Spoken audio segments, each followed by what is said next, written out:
Hubungan jenis asesmen dengan target hasil belajar. Asesmen merupakan proses penjaringan informasi tentang pencapaian siswa atas standar yang ditentukan oleh kurikulum. Asesmen sendiri dibagi menjadi dua, yaitu ada penilaian kelas dan satu lagi adalah pengujian standar. Untuk asesmen kelas atau classroom assessment dibagi menjadi beberapa jenis, yaitu ada asesmen respon terbatas, yang contoh soalnya adalah soal pilihan berganda atau soal pilihan benar salah. Kemudian ada asesmen penilaian esai. Kemudian yang ketiga ada asesmen kinerja. Asesmen kinerja itu untuk menilai proses pekerjaan yang dilakukan oleh seseorang atau oleh siswa. Kemudian ada satu lagi yaitu asesmen personal communication. Ini biasanya digunakan melalui wawancara.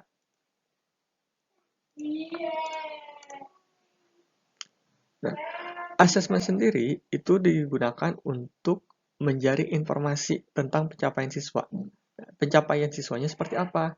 Bisa berupa dimensi pengetahuannya, dimensi sikapnya, hasil atau produk yang dihasilkan oleh siswa, kemudian keterampilan dari siswanya, dan satu lagi adalah penalaran siswa. Nah, yang terpenting dari asesmen itu untuk menilai atau untuk melihat penalaran siswa. Tanpa menguasai penalaran dengan baik, guru dan siswa tidak akan berhasil dalam pembelajarannya.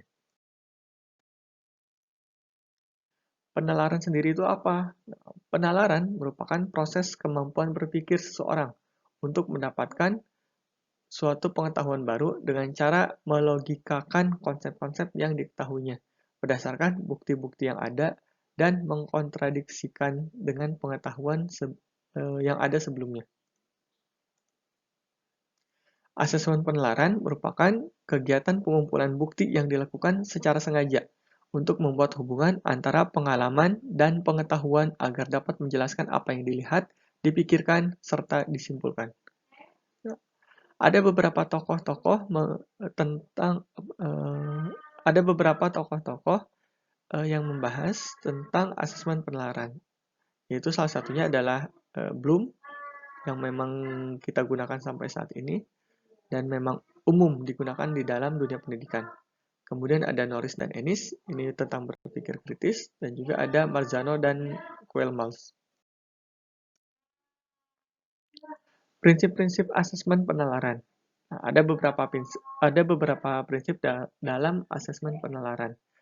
Salah satunya yaitu di antara semua jenis target prestasi, yaitu yang mencakup pengetahuan, penalaran, keterampilan, produk, dan sikap, tidak ada yang lebih penting dari penalaran. Karena sebelumnya dijelaskan bahwa tidak akan tercapai proses pembelajaran jika proses penalarannya itu tidak tercapai.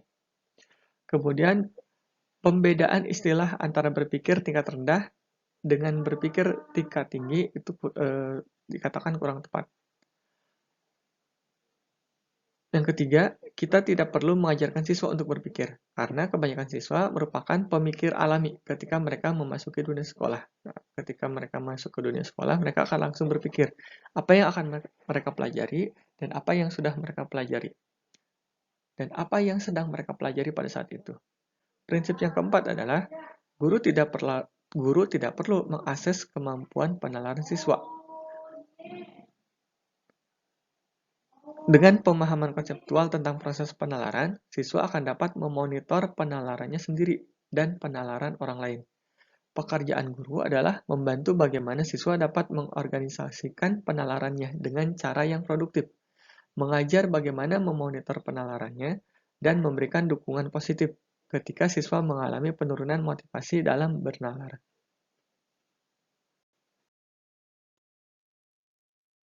Taksonomi tujuan pembelajaran menurut Bloom. Bloom pada tahun 1956, dia mengeluarkan salah satu karyanya, suatu buku yang berjudul The Taxonomy of Educational Objectives, The Classification of Educational Goals, Handbook 1 Domain Kognitif. Nah, di sini pada buku ini belum membahas mengenai domain kognitif seseorang di dalam pembelajaran. Nah, seiring berjalannya waktu, ternyata domain kognitif yang ditulis oleh Bloom, nah ini mengalami perkembangan, sehingga perlu adanya revisi. Dan revisi ini dilakukan oleh Anderson dan Caldwell pada tahun 2001. Itu melalui karyanya A Taxonomy for Learning, Teaching, and Assessing. Merupakan a revision of Bloom's Taxonomy of Educational Objectives. Nah, pertanyaannya adalah, mengapa taksonomi ini perlu direvisi? Apakah ada yang salah atau ada yang kurang tepat? Kemudian, apa perbedaan penting antara sistem taksonomi lama dengan sistem taksonomi yang baru? Kemudian, bagaimana cara penggunaannya? Bagaimana cara penggunaan dari sistem taksonomi yang baru? Kemudian, bagaimana mentransformasikannya ke dalam metode-metode asesmen? Nah, beberapa pertanyaan ini yang memang akan menjadi fokus kita di dalam pembelajaran kali ini. Taksonomi domain kognitif terbagi menjadi dua bagian. Yang pertama ada bagian pengetahuan atau isi, yang kedua ada bagian proses kognitif. Pengetahuan atau isi ini merupakan kata benda, kalau untuk kognitif itu adalah kata kerja.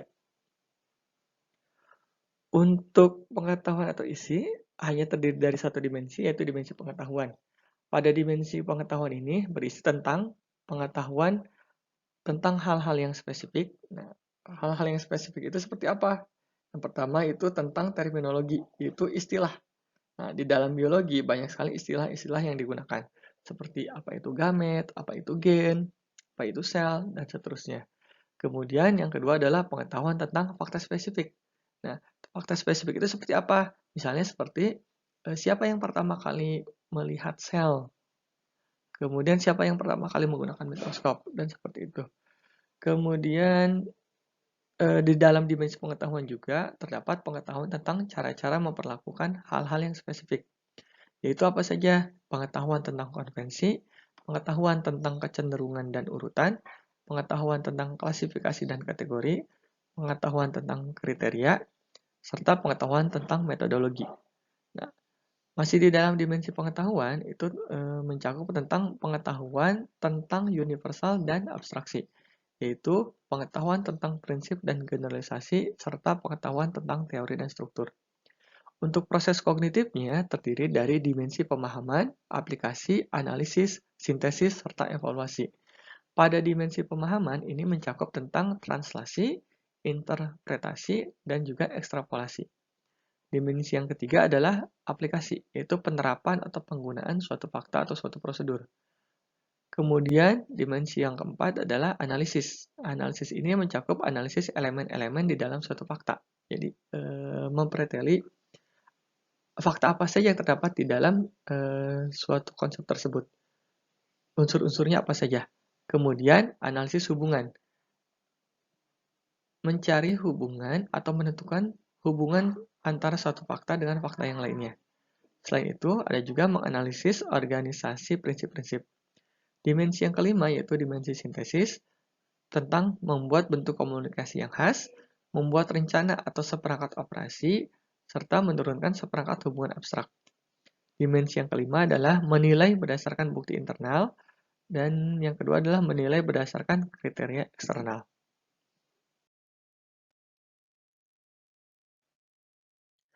Beberapa contoh kata pemicu di dalam taksonomi domain kognitif. Tingkatan domain kognitif yang pertama yaitu pengetahuan.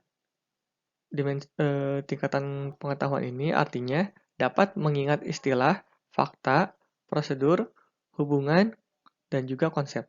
Nah, untuk domain kognitif tingkatan pengetahuan ini bisa dikatakan sebagai level atau tingkatan yang paling rendah. Contoh kata pemicunya adalah mendaftarkan, memberi nama, menggambar sketsa, memperbanyak, mendefinisikan, serta menguraikan. Contoh penggunaan di dalam tesnya, daftarkan nama-nama tokoh atau karakter dalam cerita ini. Tingkatan domain kognitif kedua yaitu pemahaman atau comprehension.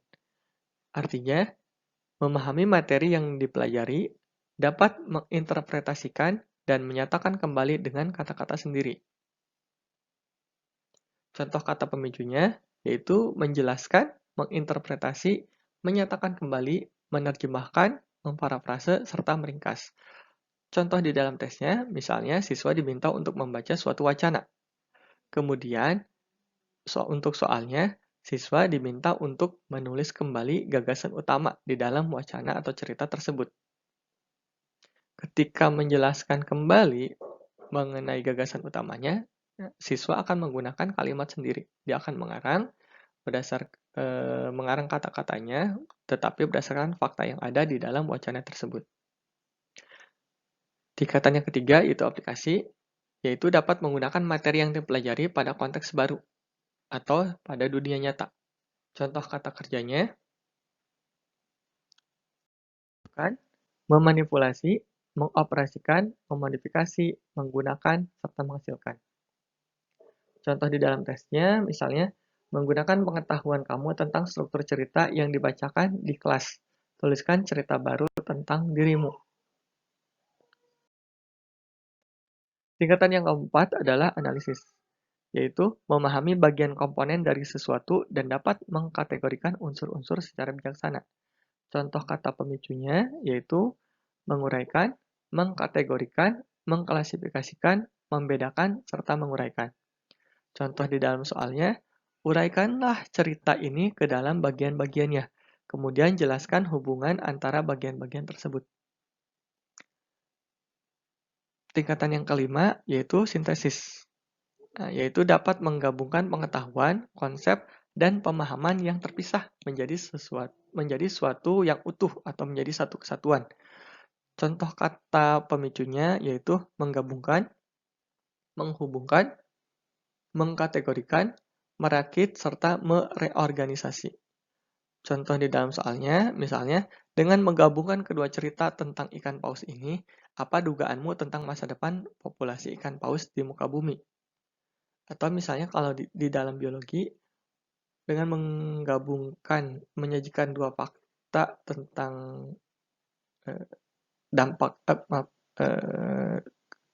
kenaikan suhu yang terjadi, kemudian berkurangnya hutan-hutan yang ada, sehingga nanti akan dibuat suatu pertanyaan, apa prediksimu mengenai masa depan jika hutan terus berkurang dan suhu di planet bumi terus bertambah?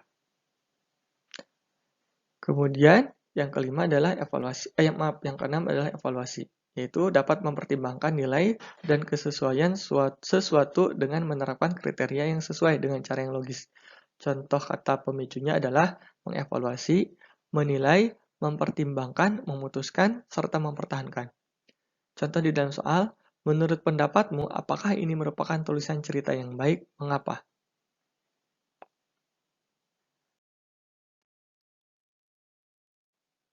Kesesuaian metode asesmen dengan target pencapaian pembelajaran dalam tingkatan domain kognitif Bloom. Nah,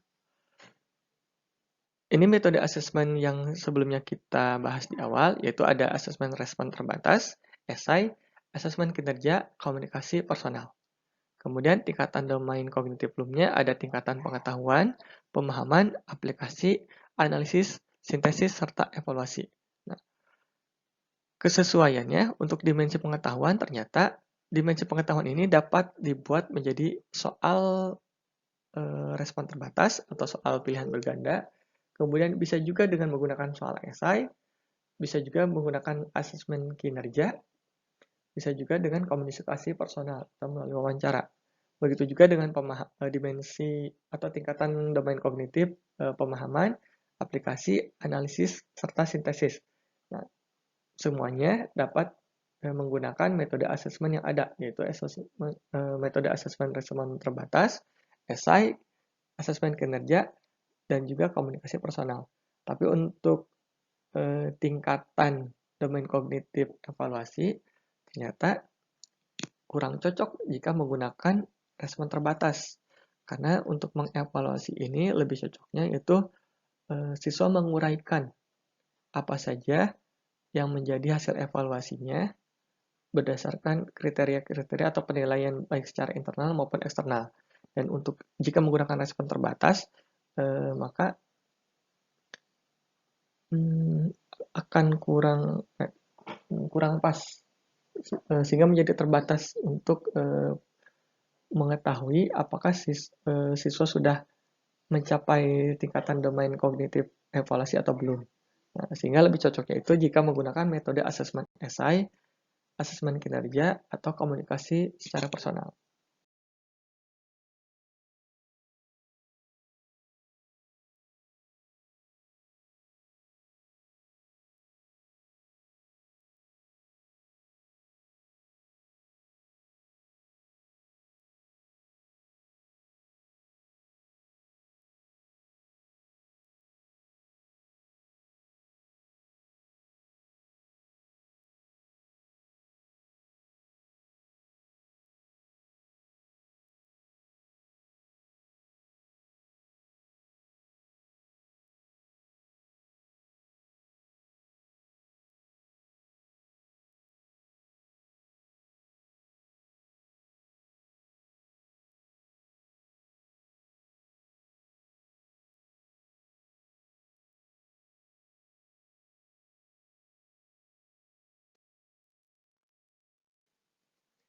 Empat perubahan pada penekanan. Perubahan yang pertama adalah revisi lebih memberi penekanan pada penggunaan taksonomi dalam perencanaan kurikulum, pembelajaran, asesmen, serta pengurutan ketiganya. Revisi dirancang untuk digunakan oleh kalangan guru yang lebih luas, mencakup guru-guru pada semua tingkatan kelas, baik itu kelas tingkat rendah maupun kelas tingkat tinggi. Revisi memuat contoh-contoh tugas dalam asesmen, misalnya tugas kinerja dan juga soal-soal tes, terutama untuk membantu mengilustrasikan dan memperjelas makna dari berbagai kategori dalam taksonomi tersebut. Revisi lebih memberi penekanan pada deskripsi dan ilustrasi subkategori dalam taksonomi. 4 perubahan pada terminologi atau istilah yang digunakan di dalam taksonomi Bloom, yaitu yang pertama, judul kategori mayor dibuat konsisten dengan bagaimana tujuan dikerangkakan, yaitu hubungan kata kerja dengan kata benda. Dengan demikian, kata aplikasi atau kata application dan analisis yang masih berkonotasi sebagai kata benda dirubah menjadi apply dan analyze yang berkonotasi menjadi kata kerja sesuai dengan penggunaannya dalam merumuskan tujuan. Yang kedua adalah subkategori dalam kategori pengetahuan atau knowledge diubah dan ditambah menjadi factual knowledge, conceptual knowledge, procedural knowledge, dan yang baru adalah metacognitive knowledge. Yang ketiga, subkategori-kategori pada kategori-kategori proses kognitif diganti dengan kata kerja, misalnya interpreting, exemplifying, inferring, dan sebagainya. Yang keempat, judul kategori pemahaman, comprehension, dan sintesis diubah menjadi memahami. Itu understand dan membuat, create.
Berikut merupakan gambar ringkasan perubahan struktur taksonomi domain kognitif Bloom dari yang lama ke yang baru. Untuk tingkatan knowledge, ini terbagi menjadi dua.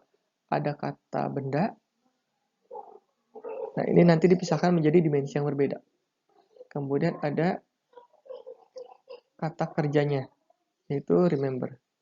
Comprehension berubah menjadi understand, memahami. Application berubah menjadi apply.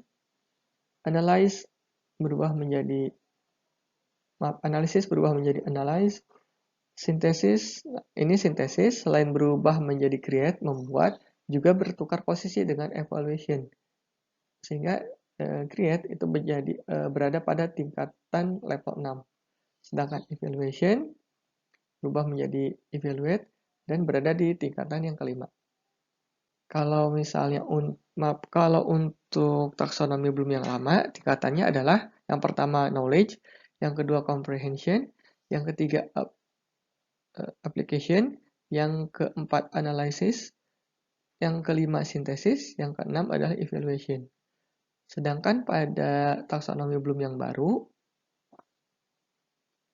tingkatannya berubah. Yang pertama adalah remember, mengingat. Yang kedua adalah understand atau memahami. Yang ketiga apply atau menerapkan. Yang ketiga adalah analyze atau menganalisis. Yang kelima ini menjadi evaluate. Yang keenam baru create atau membuat. Nah, untuk yang paling atas yaitu adalah dimensi pengetahuan, knowledge dimension. Yang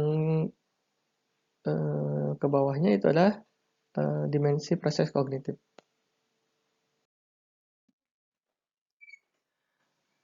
Tabel ringkasan dimensi pengetahuan, kategori dan subkategori beserta contohnya. Kategori yang pertama yaitu pengetahuan faktual, yaitu tentang unsur-unsur dasar yang harus diketahui oleh siswa untuk mengenal suatu disiplin ilmu atau pemecahan masalah dalam bidang yang bersangkutan. Subkategorinya adalah pengetahuan tentang terminologi. Contohnya, di dalam biologi itu banyak sekali digunakan istilah-istilah seperti apa itu gamet, mitosis, genus, kromosom, dan sebagainya. Subkategori kedua adalah pengetahuan tentang bagian detail dan unsur-unsur. Contohnya, siapakah penemu mikroskop? Yaitu tentang orangnya. Kemudian waktu. Kapankah Robert Hooke pertama kali melihat menggunakan mikroskop? Kemudian, siapakah pencetus teori evolusi? Di manakah tokoh tersebut melakukan penelitian pertamanya? Nah, itu tentang bagian detail dan juga unsur-unsur. Kategori kedua yaitu pengetahuan konseptual. Saling keterkaitan antara unsur-unsur dasar dalam struktur yang lebih besar dan semuanya berfungsi bersama-sama. Subkategorinya pengetahuan tentang klasifikasi dan kategori. Di dalam biologi, contohnya adalah perbedaan antara mitosis dan meiosis. Kemudian, apa bedanya sel prokariotik dengan sel eukariotik? Subkategori kedua, pengetahuan tentang prinsip dan generalisasi. Di dalam biologi, yaitu apa itu prinsip adaptasi, bagaimana hukum Mendel, dan seterusnya. Subkategori ketiga, yaitu pengetahuan tentang teori, model, dan struktur. Di dalam biologi contohnya, bagaimana teori evolusi, atau seperti apakah model DNA dan RNA. Serta tingkatan yang selanjutnya adalah pengetahuan prosedural, yaitu pengetahuan tentang bagaimana mengerjakan sesuatu. Subkategorinya meliputi keterampilan khusus yang berhubungan dengan suatu bidang tertentu dan pengetahuan algoritma.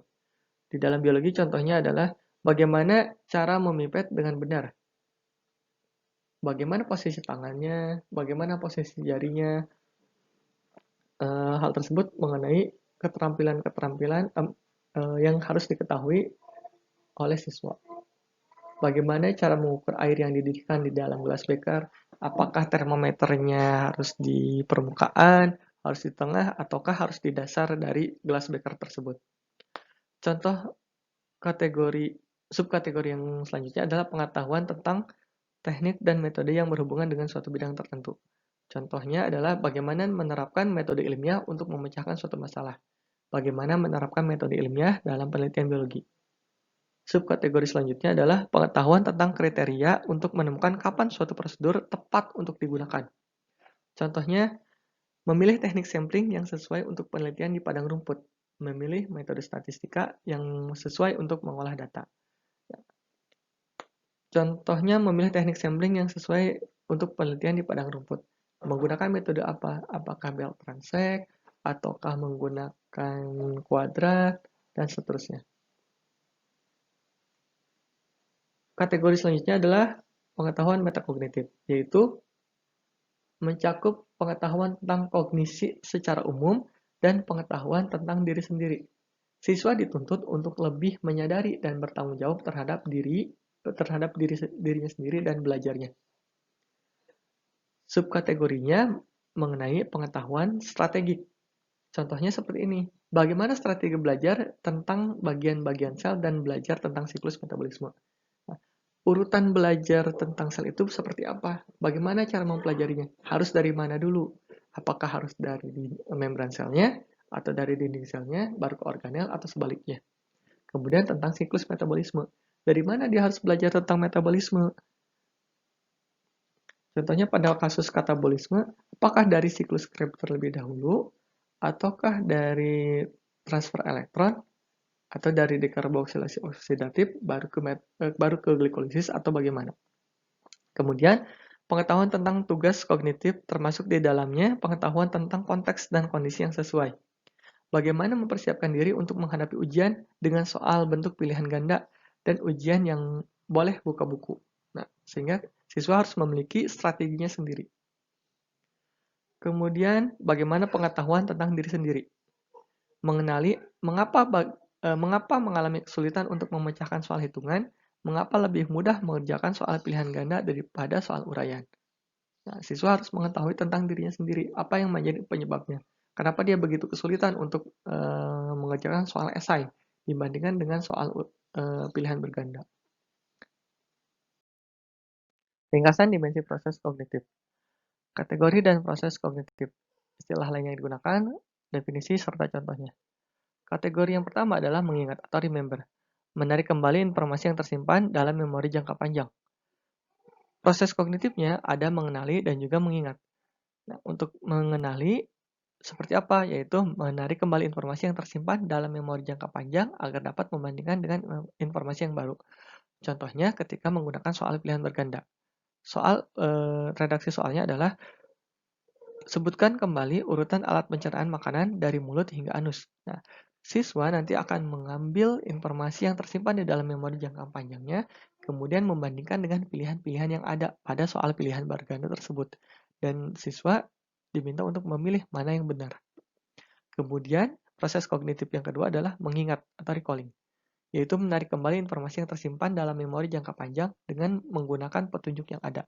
Contoh di dalam soal yaitu ketika siswa diminta untuk menyebutkan nama-nama Latin dari suatu gambar tumbuhan yang terdapat di dalam soal.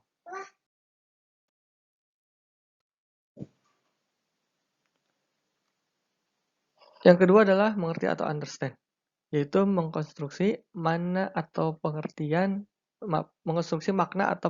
berdasarkan pengetahuan awal yang dimiliki, atau mengintegrasikan pengetahuan yang baru ke dalam skema yang telah ada di dalam pemikiran siswa.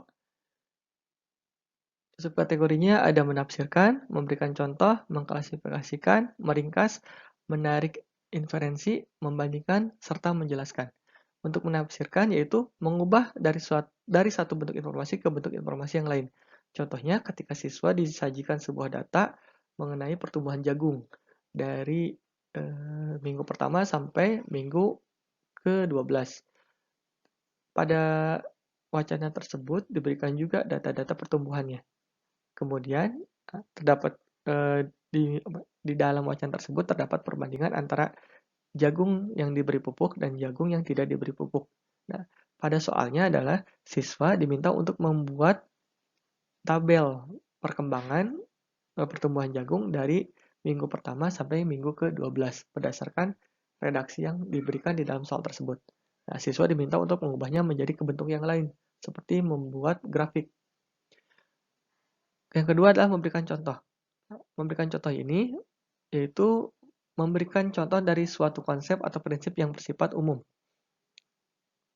Contohnya, berikanlah contoh adaptasi yang dilakukan oleh tumbuhan ketika musim kemarau terjadi. Yang ketiga, mengklasifikasikan, yaitu menentukan bahwa sesuatu memiliki suatu kategori. Contohnya, klasifikasikan kasus-kasus keterlambatan perkembangan mental yang telah terobservasi. Yang keempat, meringkas, yaitu membuat suatu pernyataan yang mewakili seluruh informasi atau membuat suatu abstrak dari suatu tulisan. Contohnya, meringkas sebuah laporan penelitian terbaru tentang rekayasa genetika. atau meringkas eh, hasil penelitian atau laporan penelitian yang terdapat di dalam suatu artikel. Yang kelima, menarik inferensi, yaitu menemukan suatu pola dari sederetan contoh atau fakta. Contohnya, memprediksi perkembangan suatu populasi dalam sebuah komunitas berdasarkan data perkembangan populasi selama 10 tahun terakhir. Jadi pada tahun pertama, berapa jumlah penduduknya, kemudian tahun kedua, tahun ketiga, dan seterusnya. Sehingga nanti pada tahun ke-20, bagaimana siswa memprediksi perkembangan dari pertambahan populasi tersebut. Apakah nanti bertambah atau berkurang. Yang keenam adalah membandingkan. Mendeteksi persamaan dan perbedaan yang dimiliki dua objek atau lebih. Contohnya, membandingkan proses respirasi dan pembakaran. Yang ketujuh, mengkonstruksi dan menggunakan model sebab akibat dalam suatu sistem. Contoh, mengapa sebagian jati menggugurkan daunnya di musim kemarau, sedangkan kelapa tidak menggugurkan daunnya.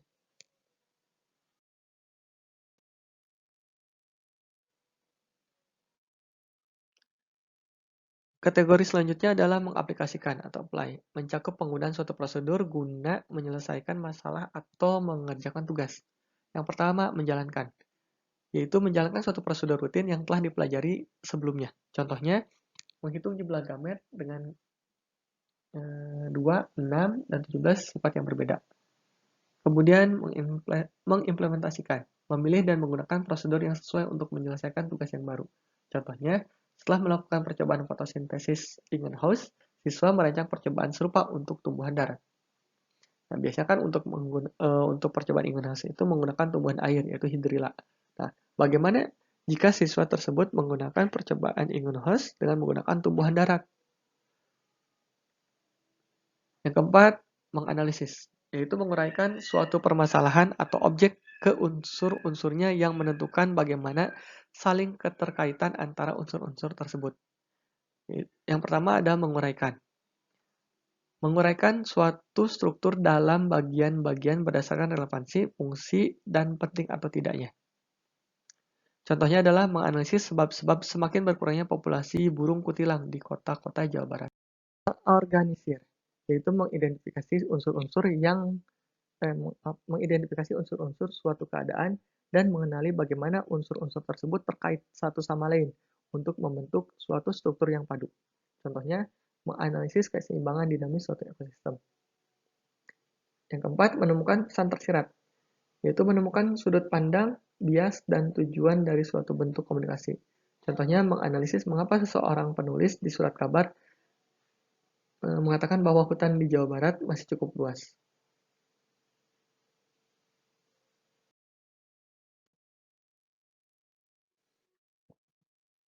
Mengevaluasi, yaitu membuat suatu pertimbangan berdasarkan kriteria dan standar yang ada. Ada dua subkategori, yaitu memeriksa dan mengkritik. Untuk memeriksa, menguji konsistensi atau kekurangan suatu karya berdasarkan kriteria internal. Contohnya, memeriksa apakah kesimpulan yang ditarik telah sesuai dengan data yang ada atau tidak. Mengkritik, menilai suatu karya baik kelebihan maupun kekurangannya berdasarkan kriteria eksternal. Contohnya adalah, apakah rumusan hipotesis sesuai atau tidak dengan penelitian yang dilakukan. Yang keenam, membuat atau create, menggabungkan beberapa unsur menjadi suatu bentuk kesatuan. Ada 3 subkategori, yaitu membuat, merencanakan, dan memproduksi. Untuk membuat, yaitu menguraikan suatu masalah sehingga dapat dirumuskan berbagai kemungkinan. Hipotesis yang mengarah pada pemecahan masalah. Contohnya, merumuskan hipotesis untuk memecahkan permasalahan yang terjadi berdasarkan pengamatan di lapangan. Yang kedua, merencanakan. Merancang suatu metode atau strategi untuk memecahkan masalah. Contohnya, merancang serangkaian percobaan untuk menguji hipotesis yang telah dirumuskan. Yang ketiga, memproduksi. Membuat suatu rancangan atau menjalankan suatu rencana untuk memecahkan masalah. Contohnya, mendesain atau juga membuat suatu alat yang akan digunakan untuk melakukan percobaan. Selanjutnya itu tabel taksonomi tujuan pembelajaran. Bagaimana cara membuat tujuan pembelajaran yang benar dan baik? Nah, bisa dengan menggunakan tabel berikut ini. Yang pertama, kita buat dimensi pengetahuan, apa saja. Kemudian, dimensi proses kognitifnya apa saja.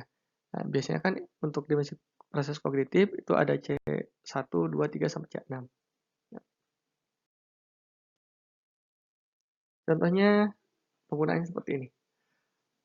Di dalam tujuan pembelajarannya, siswa akan belajar menerapkan suatu pendekatan reduce, reuse, dan recycle pada konservasi.